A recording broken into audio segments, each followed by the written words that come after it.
ourselves. We all shine. Together, we are Black beyond measure.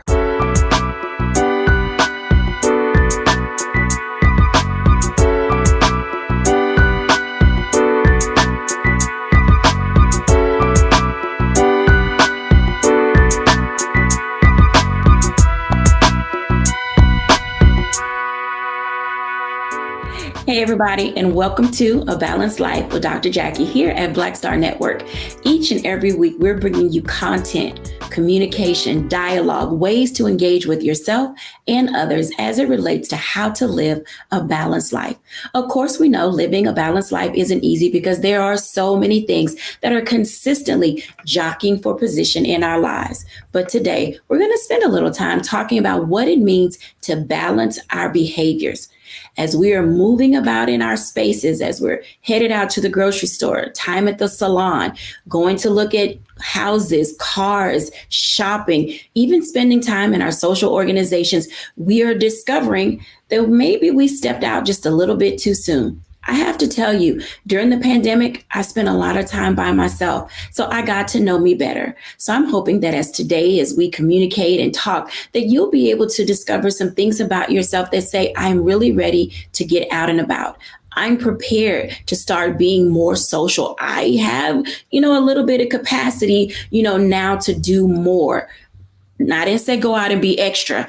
I said go out and do more. Today, I am joined with our subject matter experts, Dr. Tierney and Stacey Owens, who are going to talk to us about all these various stages of growth and development that help us move into adulthood a little seamlessly. Hey, ladies. Hey, Dr. Jacquie. I'm excited that you guys are here because as we talk about attitude and behavior, one of the phrases that I have to admit I need to stop saying is y'all need to grow up. Because sometimes, how our petty ways just kind of kick in when we seemingly thought that we maybe have left them behind or closed the door to a subject. Oftentimes, Petty Patty has a way of kicking in. And I want to start with Dr. Tierney as we talk about some of our petty ways. Talk to us, Dr. T. You want me to tell my petty ways? Oh, you have some petty ways. You give me some. Here we go.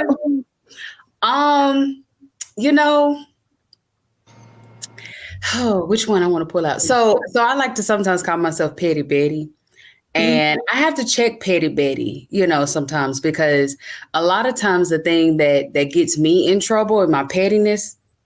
This right here. So somebody might say something slick and I always got a petty comeback, a slicing comeback. And so I have to check my mouth because my mouth is where I will get real petty, real fast, and the reason I had to check it is because I recognize like when I was younger, I was always that friend that everybody would say, hey, call Sprint for me. And, because they did this with my cell phone bill or call these people, and by the time I got done, you had free minutes, you had, some extra stuff because this was just slice and dice, like no other.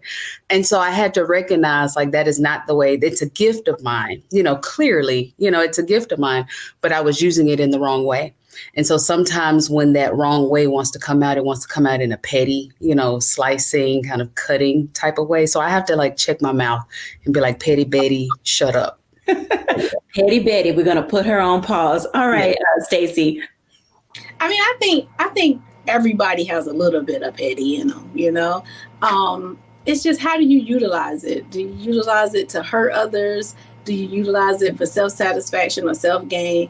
Or do you utilize it because, you feel like your ego's been tattered and torn a little bit? So I'm like Dr. Tierney. You got to just keep checking in with yourself to say, why am I being petty at this moment? And I think it's something that you have to grow from because, I can remember in my younger years, well, let me go closer than that. I can remember Stacey maybe even last year. That if you did things It could be something simple that just sort of was nagging or aggravating to me, and I wanted to just give it back to you in a petty way. It would be quick for me to just go and quickly throw something at you, just being petty. It didn't even really matter. It was just you was on my nerve, and I wanted to get you off my nerve. So I think pettiness is something that we all carry. It's just make sure that you carry it well and you don't use it to intentionally hurt. Now, you both bring up something very interesting because sometimes pettiness turns into payback. And I think that's where we see these behaviors from when we were younger. We were allowed to get away with things and they sort of carry over, if you will, into our teenage years, into our young adulthood and into adulthood. How do you keep pettiness from becoming payback? I think you have to know, I think you have to adjust with yourself and get to the point where you stop letting stuff bother you. I think that's one of my biggest lessons that I had to learn is that the more, in those moments that I didn't know myself and I didn't know who I was, then I allowed things that people said to bother me. And then it made me feel like I had to get you back because I was bothered. But now, as I'm growing and learning more about me and I'm more comfortable in my skin, now I can let you say and do things to me that I can find another way of dealing with it. Just ignore you or just don't even have any care or thought in the world about what you're saying. So now I don't have to be petty to get you back.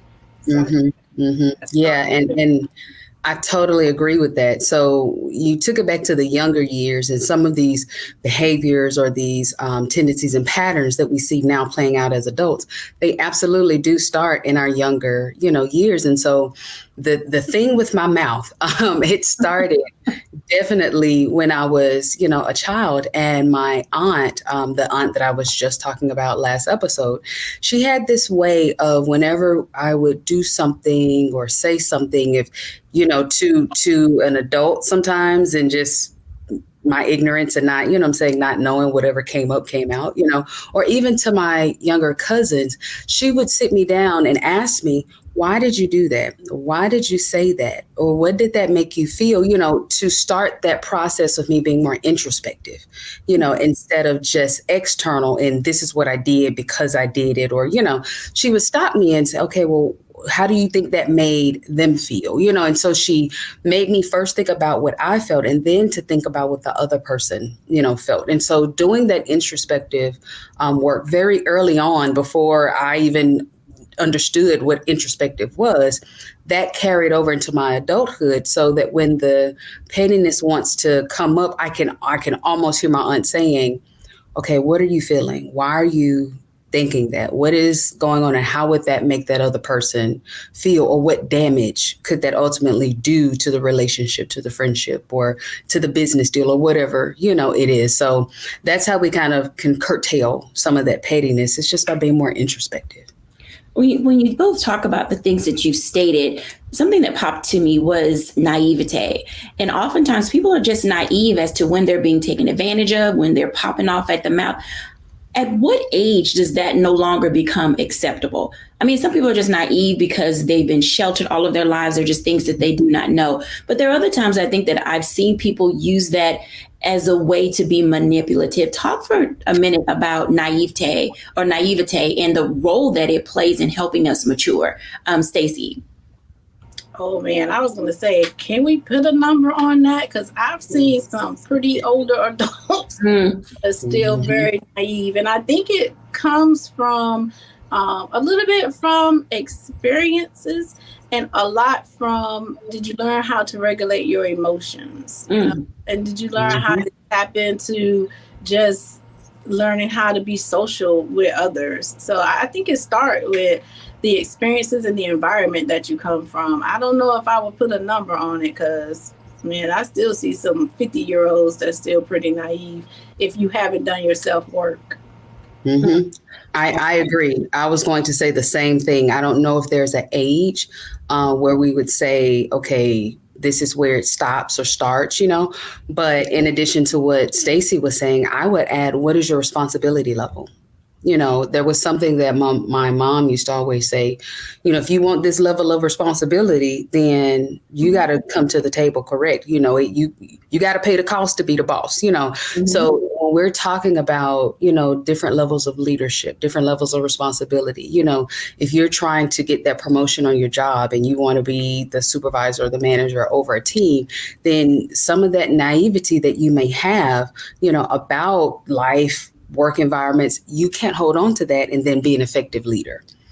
So along with exactly what Stacey said, we have to also look at our responsibility level, and that be an indicator of, okay, when it's time to grow out of those, things like the Bible said, when I was a child, I thought as a child, I spake as a child, I act as a child. But when I became a man or a woman, I let go of childish things.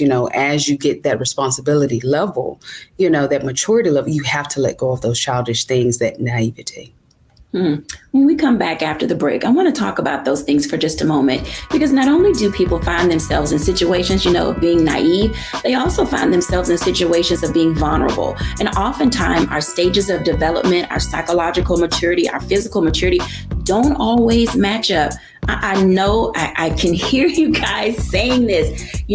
They act like they're 15, but they're 35.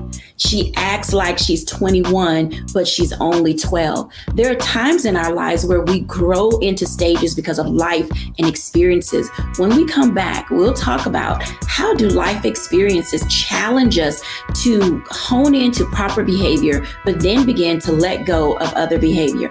We'll be back after the break.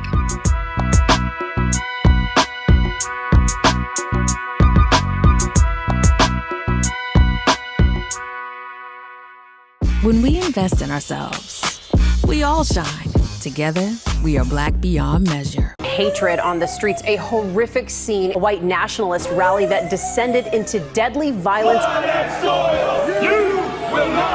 White people are losing their damn minds.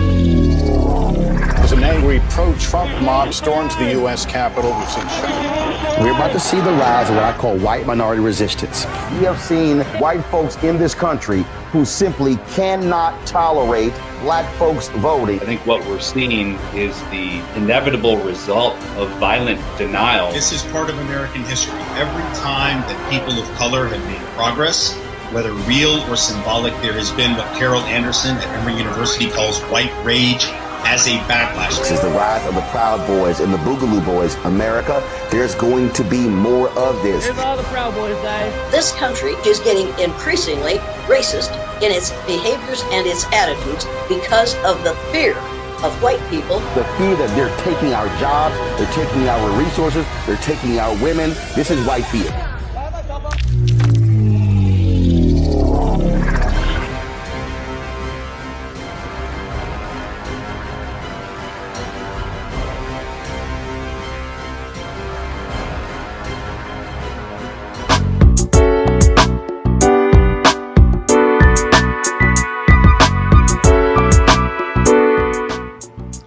Welcome back, everyone, to A Balanced Life. And we're talking about what it looks like to balance behavior. Oftentimes, we let our children do whatever they want because honestly, parents are afraid of their children. They're afraid that they'll yell, they'll kick, they'll scream, and there are even children that fight back. And so with that, we want to make certain that we're in this space that as adults, we're able to not only check other people, but be able to call out behaviors that are not appropriate in various settings, allowing ourselves to really establish a baseline community-wise, culturally, to say that at a certain age and stage of growth and development, we should be seeing certain things. I want to bring our guests back in because as we're engaging in this conversation, I identify and recognize that, we usually say that when a person is 18 years old, we consider them to be grown.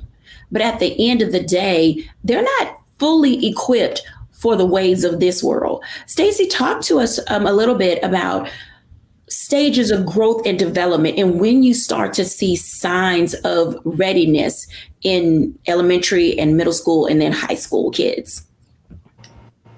Again, those ages and stages comes with experiences. I can see some elementary kids. I can go down there right now and pull some of my kindergartners who act just like old women. It's like they've been here before, And you can tell that they're heavily influenced by their grandmothers in the home and so forth, and life experiences. I have some middle school children who have been put in the role of the parent.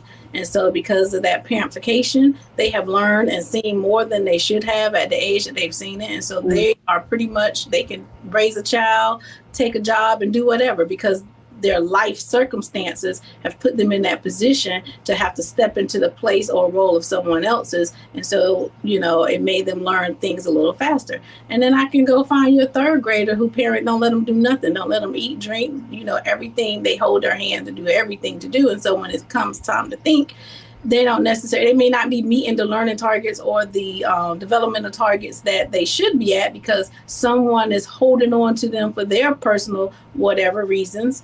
And then I can take it personal to my son. I mean, my son was misunderstood when he was younger. He's 30 now, but he was labeled with ADHD and all those kind of things. And his executive frontal part of his brain matured much slower. So now, as a 30-year-old man, he's getting ready to graduate from college in a couple of weeks. But he was one at 18, where my daughter was able to go to college and do everything on her own. He struggled with that. He wasn't, developmentally ready for it. It took him a little longer and a little harder to learn those life lessons. What kept him above water, though, is the structure that was provided, along with allowing him to take a couple of hard hits so he can be bumped back into place. But then keeping, your arms around him enough so that he didn't go too far to the left. And so now you can see him growing into that manhood. So really, it just depends on life circumstances and what is around your table that can help you move through your developmental stages. It definitely don't always fit the way the psychologists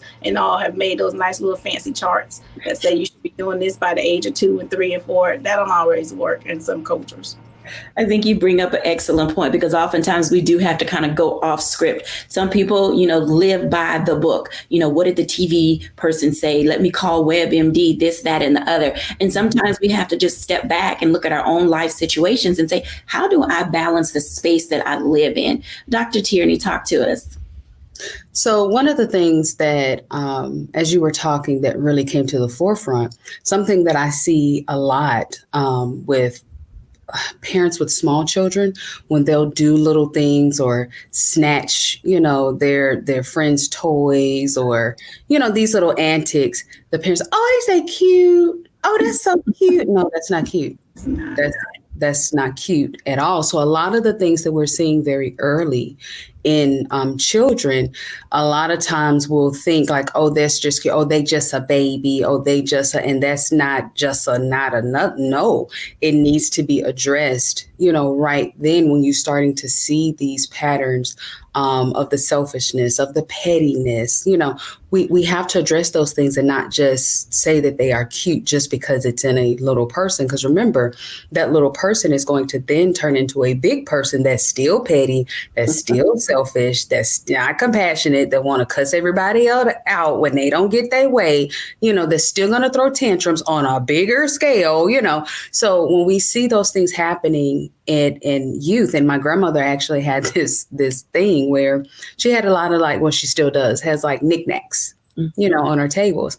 And when someone would come over, my aunt or uncle with their new baby, and the baby's a toddler and want to start doing the reaching, my grandmother did not move not one knickknack off of her table. She did not, well, granted, this was some in the 80s, so child in the house wasn't really a thing back then. But you know where I'm going with this. But she did not just overly childproof the house, because in her method was, you can train that child to know what to touch, what not to touch, where to go, where not to go. If you overly baby-proof the house and overly, then how are you training them? Then they have to then live a life where you're constantly making it smoothing the way for them. You're constantly making a way for them to not touch the things, instead of training them to have some sense of self-control.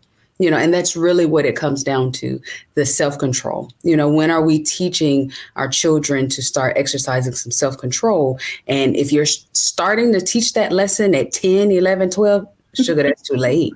You know, that lesson starts early when little Jimmy and little Susan want to start reaching for the knickknack on the table, you know, helping them to understand that you can't have everything that you want and everything is not cute. No, you bring up a valid point, because a lot of times the outgrowth of that is respect for self, respect for other people's property and other people's things. And even as an adult, I have stopped going to the grocery store. I have my groceries delivered, not because I'm bougie, but because the words, excuse me, I need to get past you, on your left, I'm right behind you, you know, running over my heel with the cart. There's certain words in all communities that are no longer spoken. And it reminds me in this dialogue that we're having today that there just wasn't a lot of balance in the nurturing and the developmental stages of some people who just really don't care whether or not they're in your physical space. I know that books talk about you need to be, you know, a couple of, 2 feet in whatever. You shouldn't be right here, you know, in someone's space when you're talking. But oftentimes we don't carry over habits, behaviors in all places. The same way we talk to each other, you know, in the park is not the same way we communicate with each other at the water cooler. How do we help community understand respect of space? Because I think that's a part of behavior that gets challenged a lot. And then people get irritated, like, oh, why are you up on me like that? And we hear all of these types of conversations in various environments. And we often wonder what triggered the response, but also what enacted the behavior. I think, if I can jump in here, I think it comes back to that sense of entitlement and selfishness and self-centeredness. You know, if going back to the example I gave with my aunt, you know, after she had me walking through, okay, what made you say that? What were you feeling? Now think about the other person. What are they feeling? What are they, you know? And so we live in a society where everything is me, I, mine, you know? And so again, if we're taking it back to childhood, we don't have to teach children to be selfish. You know, you surely didn't have to teach me to be selfish. I'm an only child. So I was quick to say mine, no, gimme, you know. And so if we're not being intentional of teaching our children, our teenagers, our adolescents to be mindful of other people that are in our community, that other people matter, you know, what are their feelings, what are their experiences, and we're totally being self-centered and selfish in our way of how we view the world, then of course, when I'm in the grocery store, you're in the way of me getting my green beans off of this shelf. You know, and so I'm not thinking about how me being in your space is going to make you feel, or me running into you with the cart is going to injure your heel. I'm not thinking about you. And so that's what we're seeing a lot of, you know, now, of the adults that are still stuck in those selfish tantrum tendencies that developed as children.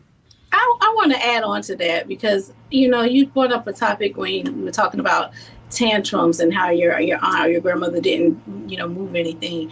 I think part of that entitlement too is when we are specific about teaching people how to recognize their feelings and then regulate their feelings within themselves, and not expect for somebody else to do the regulating for you. Because as an adult, what those tantrums become is rageful.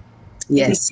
That emotional outburst. They start having those meltdowns, even if it's a silent meltdown where you're stomping and pouting and ranting and raving and insulting people. And you see a lot of that going on in a lot of the videos and stuff that's being, you know, displayed through social media. And you're like, well, why are you there? What made you so upset that put you to the point where you had to go into a full out adult emotional meltdown? And so I think the lacking of teaching people that it's your responsibility to self-regulate, because nobody owes you nothing. And then on the flip side of that, you know, being able to confront, like, you know, I'm the queen of confrontation. Like, I'm gonna take all the smoke, and not in a negative way. But if you come to me with some madness, then I have a responsibility to try to talk to you or say something to you about how you're impacting me. We just don't need to brush over some stuff. But of course,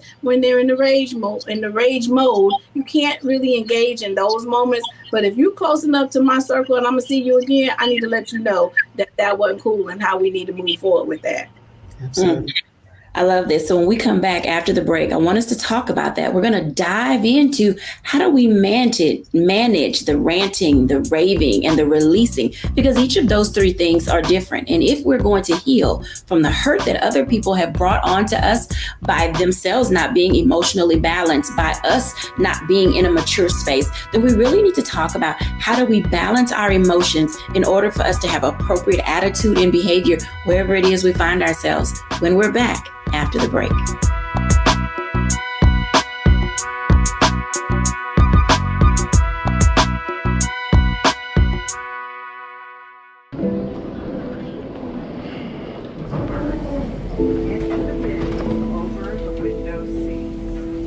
These are the only bins that will accommodate larger rollerboards.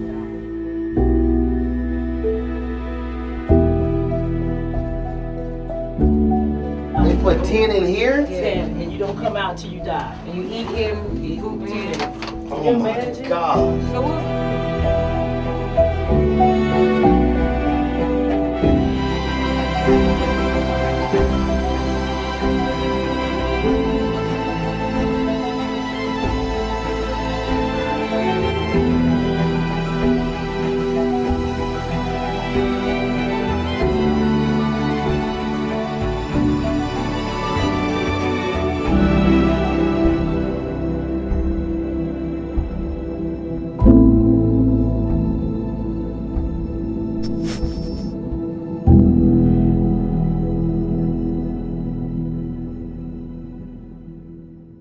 When you talk about blackness and what happens in black culture, we're about covering these things that matter to us, speaking to our issues and concerns. This is a genuine people-powered movement. There's a lot of stuff that we're not getting. You get it, and you spread the word. We wish to plead our own cause. Too long have others spoken for us. We cannot tell our own story if we can't pay for it. This is about covering us. Invest in black-owned media. Your dollars matter. We don't have to keep asking them to cover our stuff. So please support us in what we do, folks. We want to hit 2,000 people, $50 this month, raise $100,000. We're behind 100,000, so we want to hit that. Y'all money makes this possible. Check some money orders. Go to P.O. Box 57196, Washington, D.C. 20037-0196. The Cash App is $RM Unfiltered. PayPal is R Martin Unfiltered. Venmo is RM Unfiltered. Zelle is Roland at RolandSMartin.com. When we invest in ourselves, we all shine. Together, we are Black beyond measure.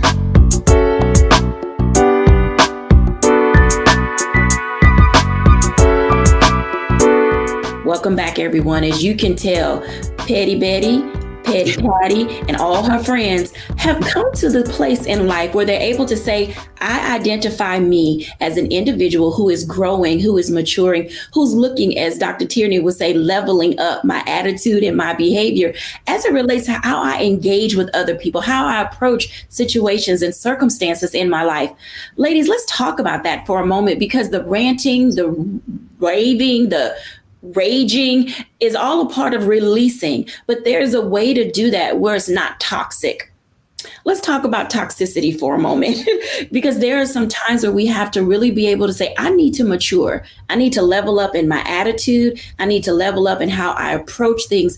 Dr. Tierney, share with us, what does it look like to be able to release ourselves from those things that have hemmed us up, that literally people have stepped on my heels, people have talked to me crazy, I've been irritated all day. How do I get myself back to balance?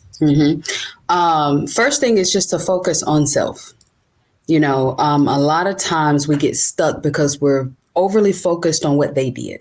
What they said, what they did, how they did it, they came to me, how dare they. We need to take our eyes off of them and put them onto ourselves. First and foremost, through the process of forgiveness. We have to forgive them. We have to release them from whatever it is that they did, so that not for them. This is not a past. This does not make what they did okay. This does not excuse them at all. By forgiving them, you are giving yourself the gift of freedom.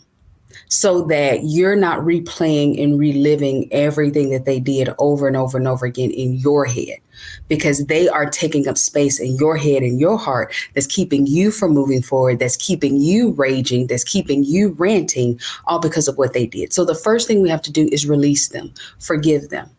Then we have to look at, okay, what is it that I want to feel? How do I want my days to go?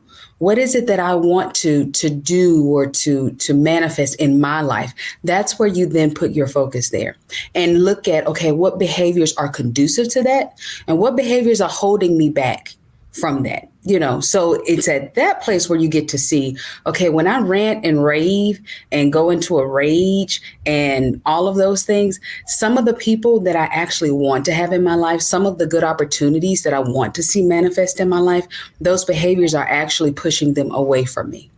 Because ultimately, if you rant and rage and do all of that, that's your prerogative. But it is also my prerogative to decide how I want to interact with you at that point.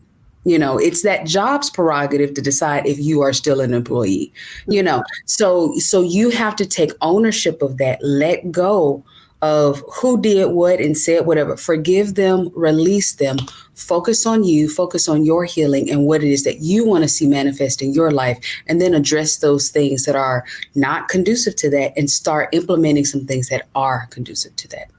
Let me ask you a follow-up question. How do you do that without being judgy?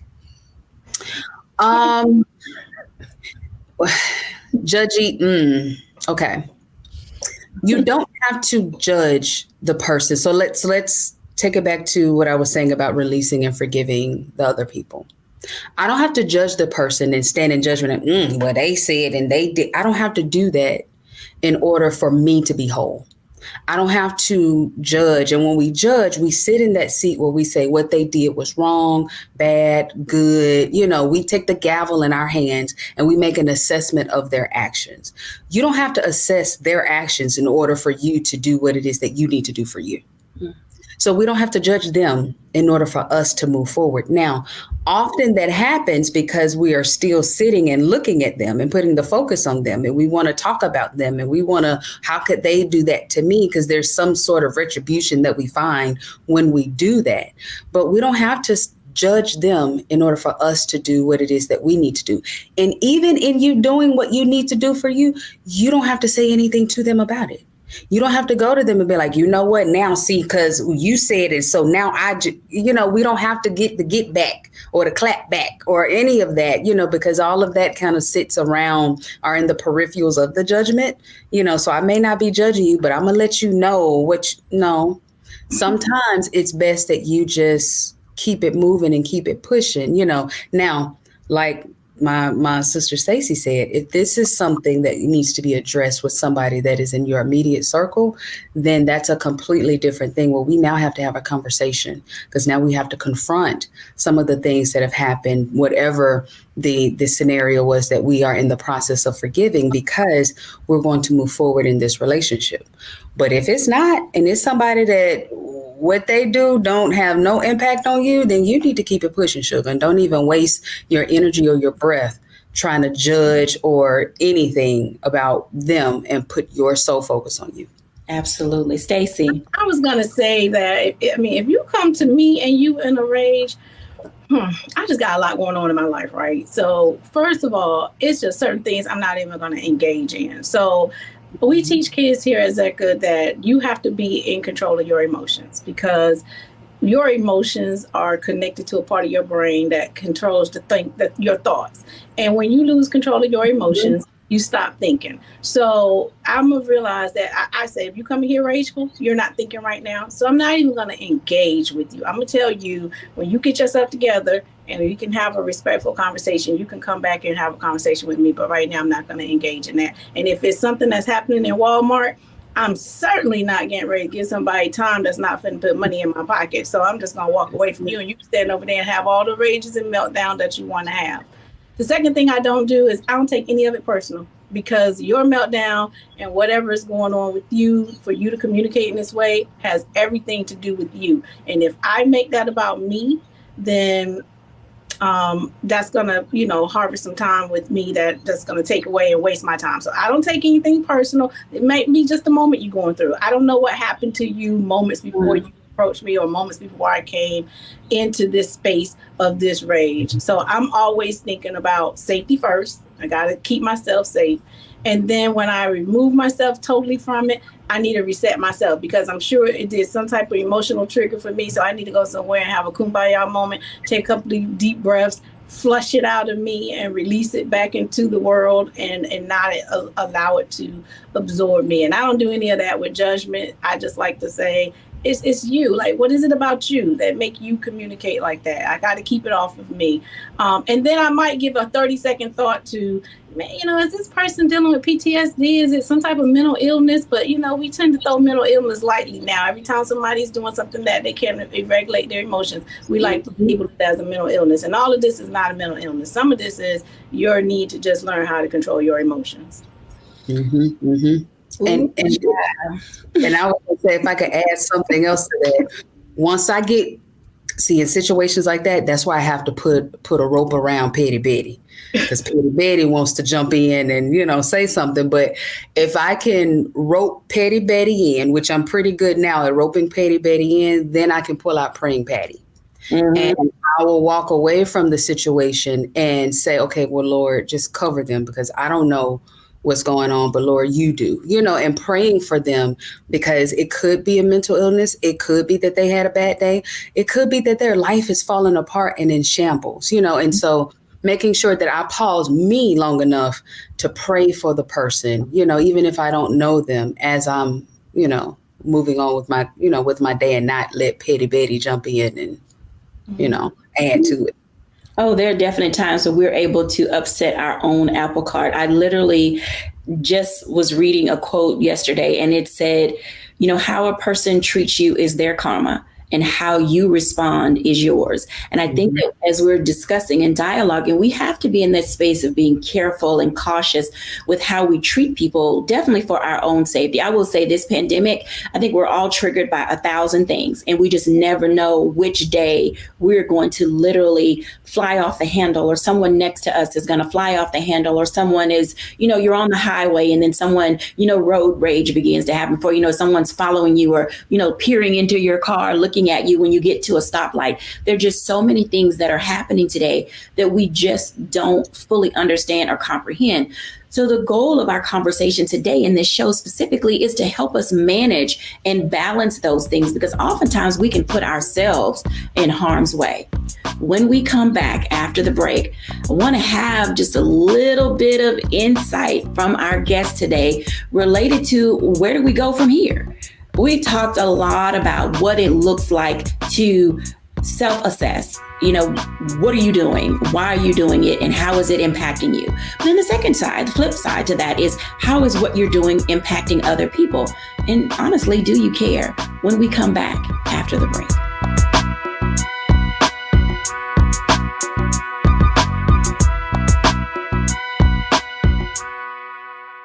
When we invest in ourselves, we all shine. Together, we are Black beyond measure. I'm Deborah Owens, America's Wealth Coach, and my new show, Get Wealthy, focuses on the things that your financial advisor and bank isn't telling you, but you absolutely need to know. So watch Get Wealthy on the Black Star Network.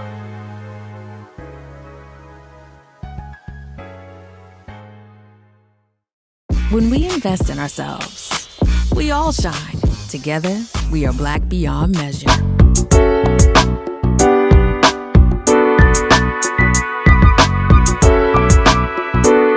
Welcome back, everyone. Tips, tricks, hacks, self-help, call it whatever you want. When we are here at A Balanced Life, we are designing what we do to really tap into how do we become better. Stacey and Dr. Tierney are here today to guide us through some of the things that we may not identify and recognize as habits and behaviors that set us off. So I want to invite them in to talk to us just a little bit about how do you put a pin in it. As Dr. Tierney says, take a beat. As Stacy says, pause. How do you know when to check yourself? Jump right in. You keep dealing with the same thing the same way, and you keep having the same issues with people, and the only thing that hasn't changed in those circumstances is you, then now you need to check in with yourself, because everybody that you engage with and interact with is not going to have the same identical problem. So it might be something in your character that's lacking that you need to adjust, and you keep getting this life test by people coming into your life triggering those moments. Mm-hmm. Mm-hmm. Yeah, I was going to say similar, in all of our interactions that we have in life, we are the common denominator in all of them. So if you're finding a repeat issue or a repeat feeling, and sometimes, unfortunately, we don't know that it's something that we need to address until after the trigger or after the meltdown, but instead of brushing that thing under the rug or just saying like, oh, well, it's all right. Well, I'm over. I'm good. Take a minute to really, again, I go back to my aunt. Hey, Stephanie, I go back to her and say, okay, what was that? Why did you feel that way? What was going on, that led to that? Just asking yourself those questions and doing that introspective work can help you to figure out what's really going on with you, to really start seeing where you need to put a pin in things, or if it's some situations that you need to not engage in anymore, or some people that you need to not engage with anymore because those things or those people or those situations are bringing out, the worst in you and not the best in you. I want to ask Stacey a question, because oftentimes we see these building blocks in our lives. Stacey, when you're working with children, there are some habits, some things that we should do in all stages of life. So when a child is with you from kindergarten, middle school, high school, and into young adulthood, what are some things that you should see in life that stabilize us from childhood to adulthood, that we should really say, I'm going to pack this in my balanced living toolkit, and I'm going to carry this along with me throughout my days? Responsibility. Like, can you take responsibility for what you've done? Can you take responsibility for the actions or the choices that you made? I think we do kids a disservice when they make a choice that causes an adverse reaction, and then we make excuses for them and give reasons to why they did it, instead of holding them accountable to taking responsibility for whatever the action they've done, even if that action resulted into failure. I think teaching kids early that it's okay to fail, that it's okay to not do everything right, and that you should, give appropriate feedback to the failure and help them think through, help them develop that growth mindset where they can recognize, I didn't do my best at that, but here's some feedback that I can listen to and help to improve. That helps me take responsibility. That helps me, see how I can always grow from one moment to the next. And it just that's that one thing that you want to take into your adult life, that, hey, the world don't owe you anything. And when we don't do that, we set them up for failure to the point where they can't grow from it. And then they become unemployable. Then they blame everybody at the job for the reasons why they can't come in and make good decisions. So teach kids how to take responsibility. I love that R word, responsibility. Dr. Tierney. I'm going to give you two. I'm going to say compassion and forgiveness. Teaching children very, very early, right along with that responsibility and accountability piece, teaching children very early to see more than just themselves. To have compassion for others, to not be so self-centered that the only thing that they are preoccupied with is their toys, their good grades, because then it turns into, okay, well, my plan, my business, my pain, it turns into that we're feeding that me, my, and mine, and right along with that compassion piece, teaching children forgiveness very early. That when someone takes their toy in the sandbox or pushes them off of the side or whatever, whatever it is, even all the way down to the bullies, teaching them forgiveness very early so that they are not continually tormented by whatever happened, to them, that they're not carrying that throughout their lives, that they learn how to forgive quickly so that they can then move on, with their lives. I wanted to ask you both your impression on the role that self-esteem plays in balancing behavior, because oftentimes people do or say things or respond or react in a certain way because of how they've been treated, whether it's been good or bad. What role does self-esteem play in creating balanced young people as well as balanced adults? Stacey?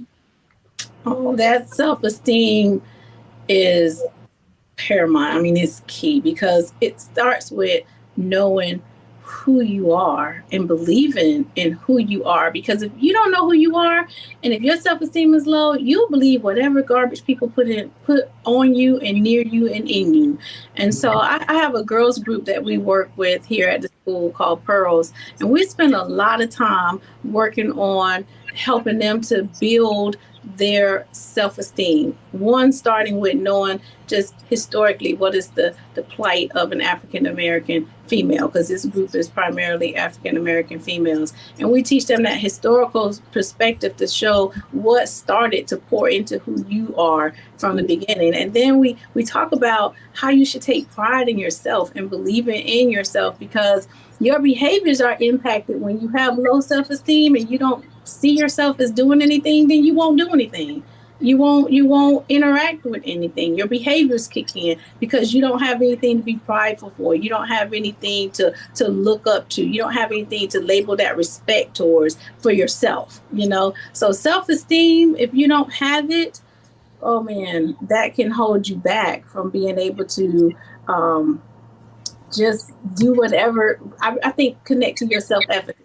It'll hold you back from believing in what you're able to bring to the table. So we got to put this self-esteem, build that in kids very early.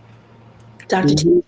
Absolutely. So I'm reminded of something that Joyce Meyer often says: hurt people hurt people. So when our self-esteem is low, then we are hurting, on the inside, in our view of ourselves, what we think we are capable of, our own insecurities. So when our self-esteem is low, how we treat ourselves is how we're going to treat other people, and this is very evident in children in terms of the bullies. Oftentimes, if you find bullies, they're not very confident kids. They come from, difficult backgrounds often, or they have a parent that's, demeaning them. And so then they go and bully, a child to replicate the things that they're seeing to help them feel, to feel better. So when we're talking about this self-esteem piece, we can also look at it from that behavioral piece of whatever your self-esteem is, it's going to impact your behavior. It's going to impact the behavior of your children. So making sure that not only do our children, feel esteemed and they feel secure and they feel confident, but that also our teenagers and our adults, are feeling that way as well. And if you find that you are feeling insecure, we all have insecure moments, but if you're finding that more often than not, you're feeling less than, you're feeling like you're not enough, you're feeling insecure, then this is where I absolutely would tell you to seek the professional help of a coach or a therapist, because we have specific tools that can help you combat those insecure thoughts, those feelings of fear and lack that you have, so that you can build your confidence, so that you can move through life in a confident way, feeling esteemed. In social media, on our phones and many of our devices, we have emojis. And I remember, in school, and we're teaching about temperament and behavior and all those things, they would put up the little chart and it would ask you, are you happy? Are you sad? How do you feel today? Why is it important to gauge your feelings? And for our audience who's watching, find your emoji. How are you feeling? Sometimes you need to do a self-check. Why is it important for us to gauge throughout the course of the day how we're doing, because how you wake up in the morning may not be where you are at midday, and then may not be where you are in the evening. And then whatever either of those are carries over sometimes into the next day, giving us, feelings of apathy or empathy or sympathy, or, feeling in some ways that we are just not capable. Why is temperament important in who we are and what we do? Stacey? I tell my teachers every morning when the kids come in, we use something very similar to that. They have to check in, whether you use an emoji, whether you use Jamboard or something where you're able to have kids to state how they're feeling at that moment, right? Because 1,000 things can happen at home before you even get on the bus to come to school. And your mood regulates your thoughts and your behaviors. So if you come to school upset, and no one knows that, you had something happening to you before you even got to school, now you're not doing your work. Now you're not being productive. Now you're not being able to learn how to be a productive citizen. So we start dealing with issues that really ain't even the real issue. Something quick happened in the class and everybody assumed that that's what got you in that space when it really isn't. So checking into your emotions help you to recognize your triggers. And you're right. You should check in throughout the day, because your mood can go from happy, sad, mad. All of this is experiencing within the day. And at the end of the day, all of that is impacting the next thing or the next decision that you're having to make or the next task you're having to complete. And that's going to impact the quality of that decision or the quality of that task. So the only way you're going to regulate that so that you can stay productive is to be that in tune to, I was happy a few minutes ago and then this happened and now I'm feeling a little sad. Do I need to stay there though? Because if I know this was what made me sad, then I can put another way of reacting to it when it comes down my path again. So now it's not making me sad. So that is the key to regulating yourself so that you don't get stuck. I think we get stuck when we stop checking in and knowing how we're really feeling and why we're feeling like that. So check those emotions all day until you're bed. All day. Absolutely. And let it inform what you do. So if I know that I'm in a funky space, then I know I need a minute. I need a timeout. I need a pause, before I go. And I don't care what may be scheduled or planned, or, I may take that 5 minutes before I walk into whatever that thing is, because I know that if I walk into it with this funky headspace, then whatever it is, it's not going to turn out the way that I ideally want it to be. And this could be professional. This could be personal. This could be a conversation. This could be, a party. This could be anything, so making sure that you're touching in with yourself, it helps to make sure that you are interacting with individuals, with situations in the way that you would like to, that you're showing up as your best self. And if you are in a space where you can't show up as your best self, that's when it's okay. Well, guys, I don't think I can go.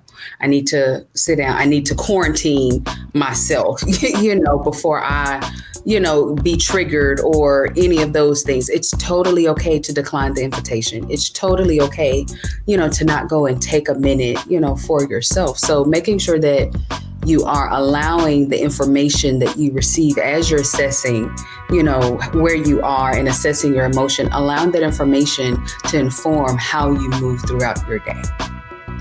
When we come back after the break, I want to give my reflections.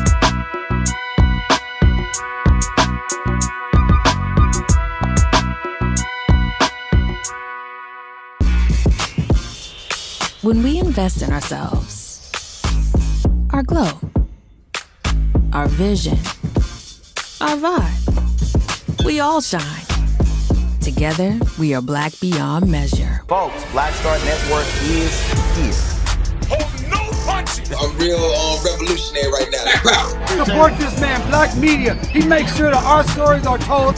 Thank you for being the voice of Black America, Roland. Stay black. I love y'all. All momentum we have now, we have to keep this going. The video looks phenomenal. See, this difference between Black Star Network and Black-owned media and something like CNN. You can't be Black-owned media and be scared. It's time to be smart. Bring your eyeballs home.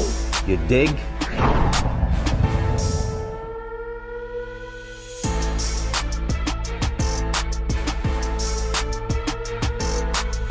When you talk about blackness and what happens in black culture, we're about covering these things that matter to us, speaking to our issues and concerns. This is a genuine people-powered movement. There's a lot of stuff that we're not getting. You get it, and you spread the word. We wish to plead our own cause. Too long have others spoken for us. We cannot tell our own story if we can't pay for it. This is about covering us. Invest in black-owned media. Your dollars matter. We don't have to keep asking them to cover our stuff. So please support us in what we do, folks. We want to hit 2,000 people, $50 this month, raise $100,000. We're behind 100,000, so we want to hit that. Y'all money makes this possible. Check some money orders. Go to P.O. Box 57196, Washington, D.C. 20037-0196. The Cash App is $RM Unfiltered. PayPal is R Martin Unfiltered. Venmo is RM Unfiltered. Zelle is Roland at RolandSMartin.com.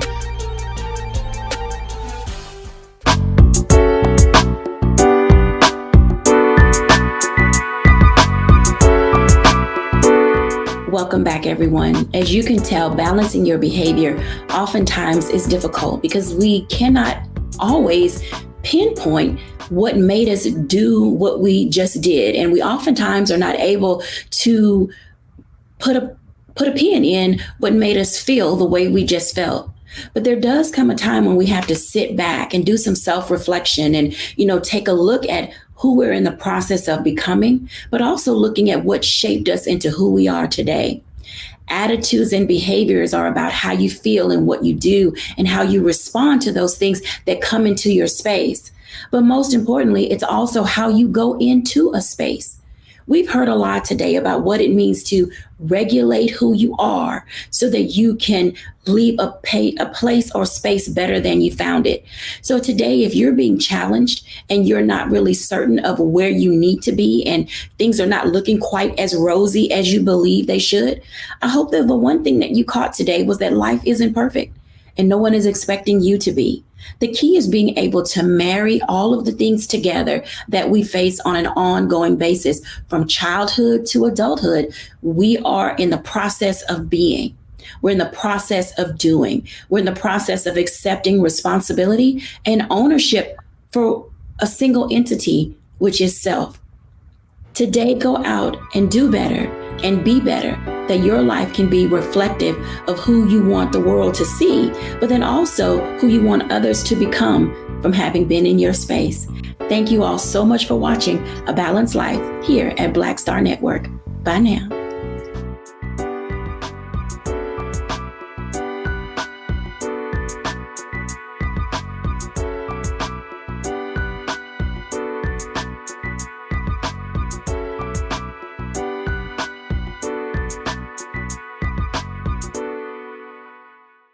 When we invest in ourselves, we all shine. Together, we are Black beyond measure. Hatred on the streets, a horrific scene, a white nationalist rally that descended into deadly violence.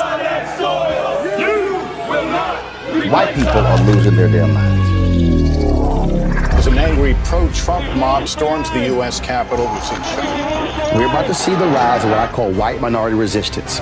We have seen white folks in this country who simply cannot tolerate black folks voting. I think what we're seeing is the inevitable result of violent denial. This is part of American history. Every time that people of color have made progress, whether real or symbolic, there has been what Carol Anderson at Emory University calls white rage as a backlash. This is the rise of the Proud Boys and the Boogaloo Boys. America, there's going to be more of this. Here's all the Proud Boys, guys. This country is getting increasingly racist in its behaviors and its attitudes because of the fear of white people. The fear that they're taking our jobs, they're taking our resources, they're taking our women. This is white fear.